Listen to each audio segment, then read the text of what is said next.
Il y a une sorte de tension entre l'UDPS et la FDC. Nous allons recevoir Yvon Yenga, communicateur FDC, pour nous en parler. Il est également l'un des communicateurs de l'Union Sacrée. L'actualité chez nous, elle s'impose. Les grandes lignes avec vous, Moïse Tiamala. Bonsoir. Bonsoir Fabien Lumbala et bonsoir à vous mesdames et messieurs. Place à l'actualité vespérale.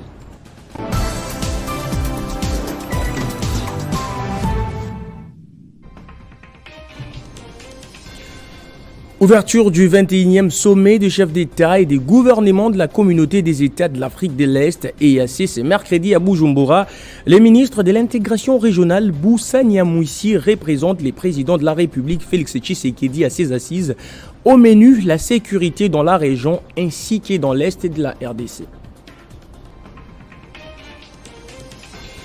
Direction l'Assemblée nationale, d'abord, où se poursuivent les débats autour de l'avant-projet portant répartition des sièges par circonscription électorale, la plénière, dominée depuis lundi par les interventions des élus en rapport avec ces textes déterminants pour la suite du processus électoral. Et puis au lendemain de l'arrestation de Salomon Kalonda, conseiller principal en charge des questions politiques de l'opposant Moïse Katumbi, son parti Ensemble pour la République réagit en exigeant la libération du proche collaborateur de son président, une arrestation de trop après celle du député provincial Mike Moukebaye.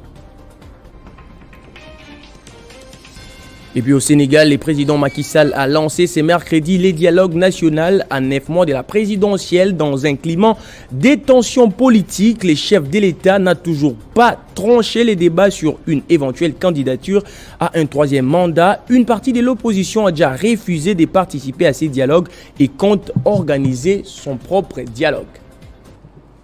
Tous ces titres vous seront développés à la grande édition des 19h par Christopher Ochokoum. Mais entre-temps, Kinshasa Direct, c'est de l'autre côté avec Fabien Lumbala.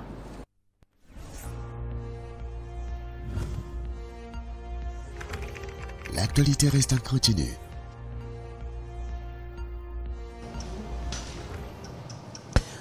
Voilà, nous sommes fixés sur les grandes lignes de l'actualité de ce mercredi soir. Le tout premier invité dans quelques instants, Oscar Moubiayi, pour parler de cet état de droit. Est-il mis à l'épreuve?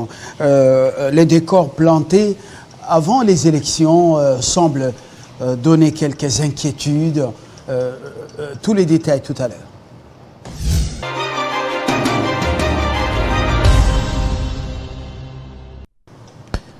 Le tout premier invité déjà avec nous ce soir, Oscar Moubiayi. Bonsoir. Bonsoir, monsieur le journaliste.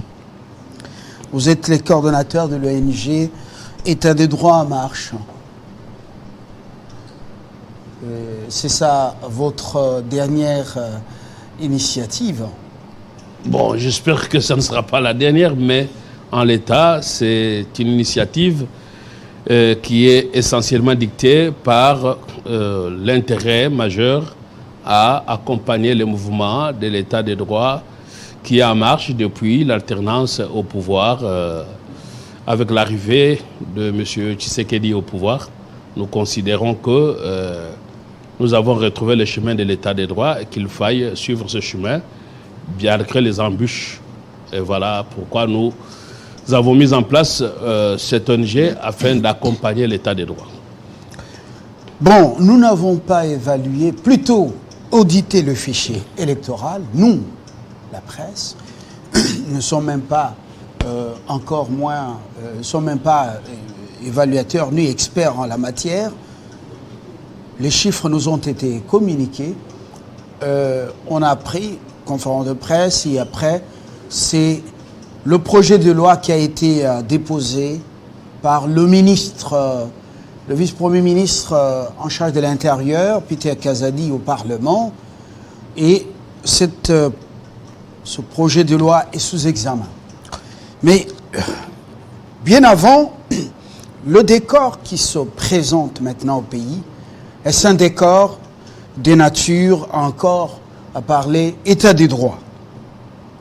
Les politiciens, certains politiciens, ravitaillent les démons qui chômaient, les démons des divisions, les démons du tribalisme, les foyers de tension de plus en plus alimentés, et avec cette affaire des sièges. Chez nous, on nous a amputé, on nous a enlevé quelques sièges. Là, on a donné plus.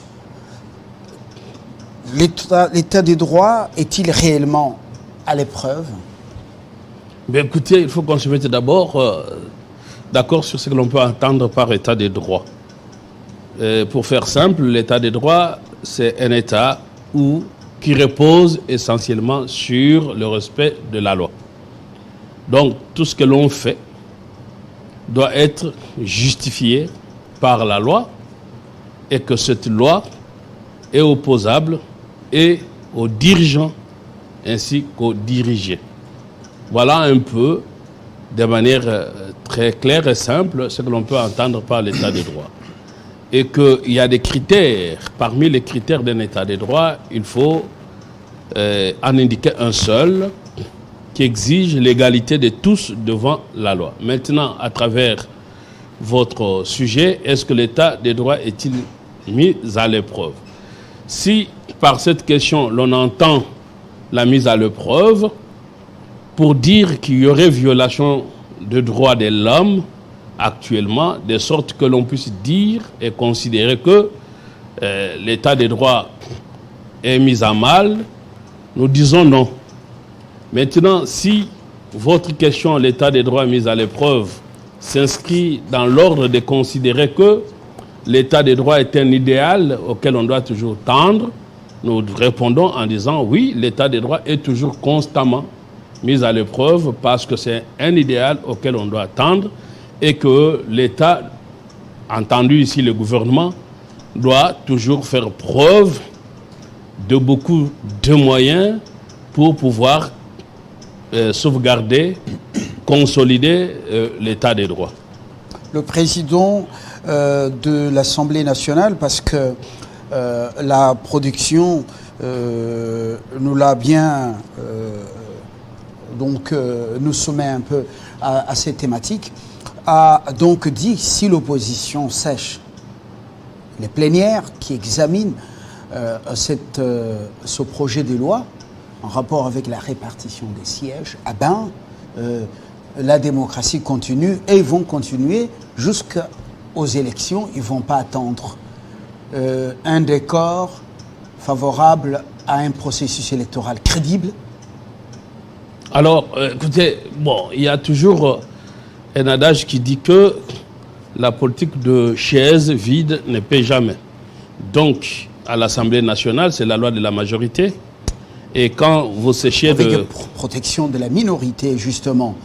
C'est le bureau qui est censé protéger aussi cette minorité sur base des textes des lois et surtout du règlement intérieur dont la constitutionnalité a été prouvée par la Cour constitutionnelle. Alors, s'ils sont en dehors de l'examen de ce projet de loi, nous allons réellement vers des élections crédibles, inclusives, qui annoncent des lendemains apaisés pour le bien du Congo. Ce qu'il faut retenir est que de l'observation, retour sur expérience au Congo, nous avons eu 3 cycles électoraux et qu'à chaque cycle, on a le même discours, élection crédible, transparente. Ça, c'est une chanson déjà bien connue. Et maintenant, là où il faut faire beaucoup plus d'efforts, c'est de ne pas chanter élection libre, crédible, mais c'est de s'engager opposition comme majorité, ainsi que la société civile qui a tendance à disparaître parce que vous comprendrez très bien que les politiciens, eux, cherchent la conquête du pouvoir. Mais quand on revendique un état des droits, quand on revendique les élections libres, transparentes, c'est la société civile qui doit prendre une place, en tout cas de choix, pour amener les politiciens à respecter ces élections libres, transparentes. Cette société civile est infiltrée. C'est une société civile par moments manipulée de part et d'autre, selon les appâts, selon les faveurs, ainsi de suite, Mais proximité avec tel ou tel. Vous connaissez notre société civile, comment elle fonctionne. C'est pas une société civile incolore. C'est pour ça que nous souhaitons qu'il y ait un souffle nouveau. Ce souffle nouveau passe par le renouvellement des classes politiques, passe par le renouvellement de la société civile. En définitive, pose la question d'un homme nouveau. Vous savez, Kabila disait « Je n'ai pas réussi à changer l'homme congolais ». Et donc, l'homme congolais est appelé à un changement pour, n'est-ce pas, essentiellement mener l'action dans le respect de valeurs. Est-ce que la mission d'un président de la République, c'est d'échanger l'homme, les citoyens de son pays? Oui, voilà, oui. De ce point de vue, nous pouvons dire oui. Pourquoi? Parce que quand on entend par changer, en fait, quand on parle de changer l'homme, c'est l'éduquer. Et quand on parle de l'éducation au sens public du terme, c'est ce qu'on appelle amener beaucoup plus de civilité. Donc, à former les citoyens. Donc, les civisme. C'est pas la tâche de la famille, l'école qui est le prolongement même de la famille, et ensuite la tâche des formations nous avons politiques, une éducation. la tâche des partis politiques, la tâche de l'Église, la tâche d'autres structures pour cette formation, éducation informelle. Comment un président, vous allez lui coller, vous allez lui donner toutes ces charges ou toutes ces tâches de transformer un homme dans son pays? Non, l'exécutif pose les règles, garantit l'espace public. Et dans l'espace public, on doit respecter les règles, on doit respecter le vivre en commun. Et cela passe, n'est-ce pas, par des règles qu'impose l'État et que l'État fait respecter. En cela, vous comprendrez que quand vous vous retrouvez, vous qui voyagez beaucoup, quand vous vous retrouvez en Europe, vous allez voir que même s'il y a des dérapages, mais la majorité essaye de respecter la loi. Et quand vous respectez la loi, vous êtes changé. En ce que vous ne vous permettez pas de faire n'importe quoi. C'est en cela qu'il faut comprendre par changer l'homme congolais. Vous avez vu l'entrée de Mosé Laurent Kabila avec la AFDEL.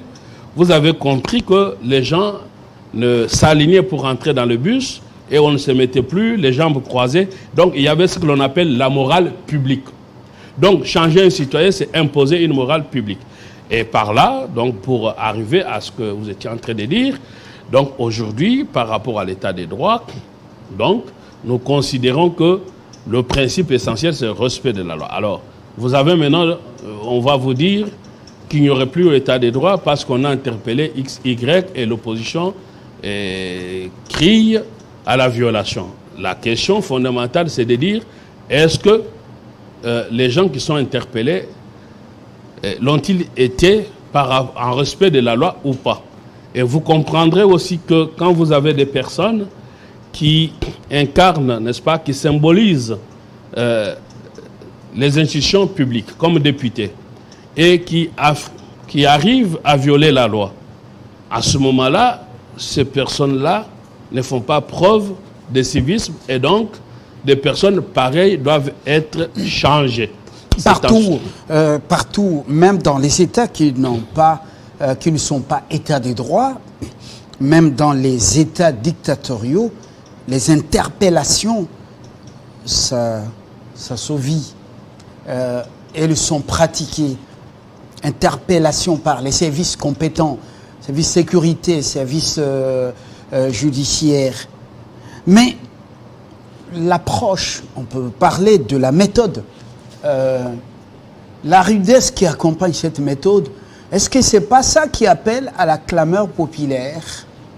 Non, en termes de méthode, alors la différence... L'approche qui accompagne ces interpellations, par exemple. La différence entre un État dictatorial et un État démocratique, c'est que l'interpellation dans un État dictatorial est arbitraire, donc ne repose pas sur la loi. Alors que dans un État démocratique, l'interpellation doit reposer sur la loi. Alors maintenant, malheureusement, vous avez certains politiciens qui estiment qu'ils sont immunisés. et qui ne peuvent pas faire l'objet d'interpellation quand ils violent la loi. D'une part, et d'autre part, il y en a d'autres qui se victimisent en provoquant une situation simulée. Donc, il va dire, ben, j'ai été agressé, et puis derrière, quand on regarde, il n'y a pas eu d'agression. Et voilà, combiné en tout ça, on joue à la victimisation et on finit par vouloir se faire observer, remarquer pour, dans cette victimisation, dire qu'il n'y a pas un état de droit. Donc, la vraie différence ici, c'est de dire que les interpellations doivent reposer sur la loi. Quand il y a une interpellation qui ne repose plus sur la loi, ça c'est condamnable. Donc, nous sommes une ONG pour observer le respect de la loi. Quand il y a le respect de la loi, il n'y a pas de difficulté. Et quand il n'y a pas respect de la loi, à ce moment-là, nous montons au créneau pour condamner cela. Je vous donne un exemple simple. Comme vous le savez, étant avocat précisément en France, vous le savez, il y a eu le mouvement qu'on a appelé le mouvement des Gilets jaunes. Pendant ce mouvement des Gilets jaunes, vous avez les cachots qui inondent. Et l'Union européenne envoie les observateurs pour voir si les gens qui sont interpellés pendant la manifestation, il y a respect de conditions de garde à vue. Voyez-vous? Donc, il n'est pas dit que pendant la manifestation, qu'il n'y ait pas d'interpellation. Il doit y avoir d'interpellation pour le maintien de l'ordre public. Mais maintenant, est-ce que les conditions sont respectées? C'est en cela que nous souhaitons qu'au niveau du gouvernement, qu'il y ait beaucoup plus d'efforts de permettre, n'est-ce pas, aux avocats, aux associations des droits de l'homme d'accéder à des milieux d'incarcération, à des milieux de détention, pour contrôler, n'est-ce pas, les conditions dans lesquelles les interpellés vivent. Et maintenant, cela, on doit faire un effort de ce côté-là, et aussi, surtout, on doit rester aussi vigilant pour qu'il n'y ait pas d'abus. Vous avez une pratique ici que l'on vit. Vous avez les gens, quand ils sont interpellés, ils entrent à Makala, tout de suite, ce sont des grands malades, ils vont mourir, il faut tout de suite qu'on les amène aux soins. Alors que vous avez beaucoup de jeunes gens, de œuvres, qui eux, depuis qu'ils sont en détention, même le délai de détention est dépassé. Et quand ces politiciens sortent de Makala, tout de suite, ils sont en bonne santé. Nous avons assisté à des simulacres. Souvenez-vous, il y a certains leaders qui se sont retrouvés en exil au motif qu'ils étaient poursuivis illégalement, qu'on aurait rendu des décisions sous menace d'armes, et qu'au final, quand on a vérifié tout ça, il n'y avait rien de cela. Donc, pour répondre à votre question, l'état de droit serait mis à l'épreuve en mal si le gouvernement ne respecte pas les conditions.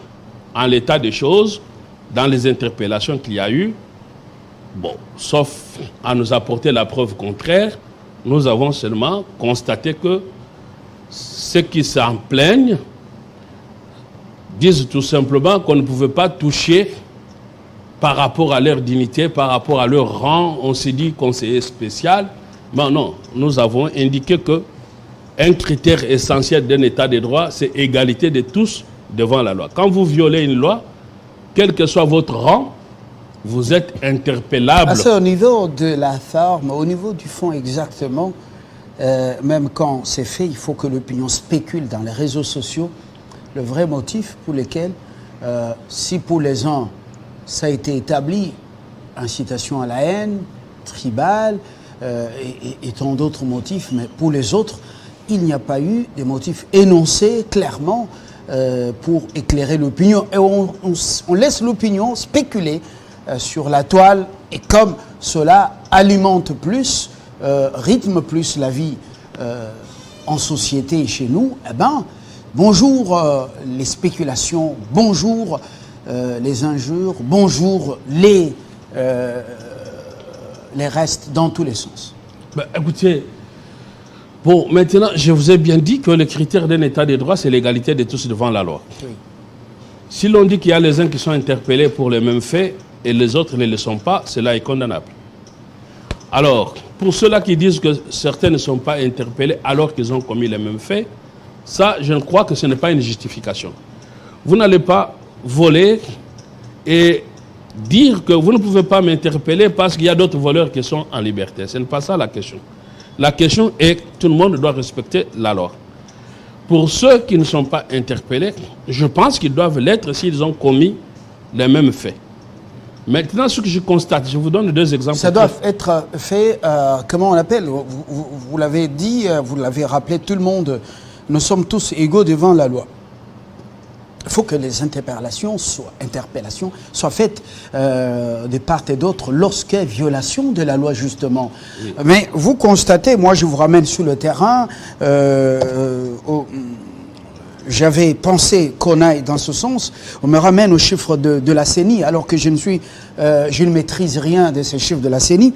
Alors dites-nous concrètement, il y a ce discours du fléau du tribalisme. Des acteurs politiques connus qui sont dans ça et entraînent la masse dans ça. Et ravitaillent les démons. Toujours un état de droit. Il y en a qu'on touche, il y en a qu'on ne touche pas. Non, moi je crois que sur ce point, cela est exacerbé aussi par rapport à la coïncidence et l'histoire fait que le président de la République actuelle soit d'une ethnie qui a toujours fait l'objet, n'est-ce pas, de stigmatisation. Dans ce pays, vous avez entendu dire...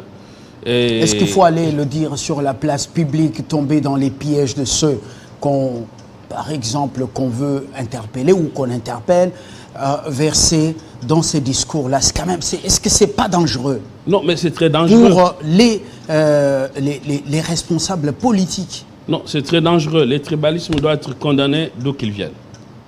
Maintenant, il faut considérer qu'il y a une réalité, et il ne faut pas qu'on se le cache. Nous devons avoir un langage clair et net. Alors, si vous m'invitez sur votre... Et je vous en remercie, c'est pour éviter apporter, pour plutôt essayer d'apporter une information à notre population qui ne doit pas être laissée emporter dans le mensonge de ceux-là qui se victimisent.